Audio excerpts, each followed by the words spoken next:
Choosing to experience peace by focusing on what you are for.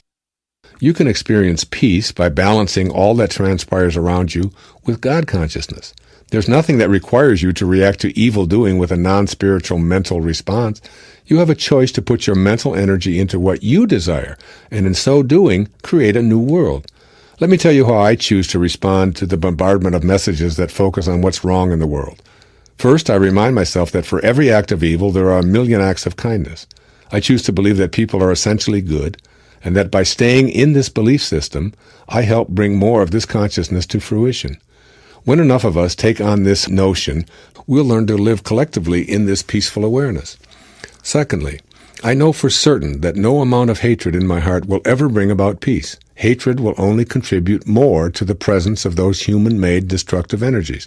So I choose to place my attention on what I am for, and on my feeling good. I support peace, not war. As Albert Einstein once remarked, I am not only a pacifist, but a militant pacifist. Nothing will end war unless the people themselves refuse to go to war. Unquote. I, as a recipient of the Einstein Award from the Albert Einstein College of Medicine of Yeshiva University, would humbly add, and unless people refuse to ever think warlike thoughts. In Long Walk to Freedom, Nelson Mandela wrote, "To make peace with an enemy, one must work with that enemy, and that enemy becomes one's partner." I know that we are all partners with each other. This is how I think. And when I see footage of a world that's in disarray, because many have forgotten this, I still choose to know that we'll ultimately learn to live this way collectively. But it begins with each of us refusing to be instruments of non-peace in all of our thoughts and consequently all of our behaviors. Adolf Hitler's designated successor, Hermann Göring, is quoted in Nuremberg Diary as saying, "Why, of course the people don't want war. But after all, it's the leaders of the country who determine the policy, and it's always a simple matter to drag the people along, whether it's a democracy or a fascist dictatorship or a parliament or a communist dictatorship. Voice or no voice, the people can always be brought to the bidding of the leaders. That is easy.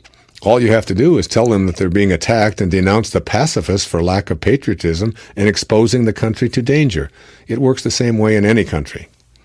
That was Hermann Göring. I choose not to be one of those people who are dragged along. I refuse to be brought to the bidding of any leader who attempts to convince me that my beliefs in peace make me unpatriotic. When an unidentified Pentagon official was asked why the U.S. military censored graphic footage from the Gulf War, he responded, "If we let people see that kind of thing, there would never again be any war."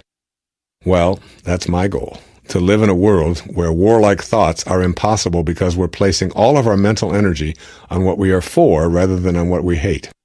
Former President Dwight Eisenhower, who was also a commander of the Allies in World War II, once remarked, "Every gun that is made, every warship launched, every rocket fired signifies, in the final sense, a theft from those who hunger and are not fed, those who are cold and are not clothed. This world in arms is not spending money alone.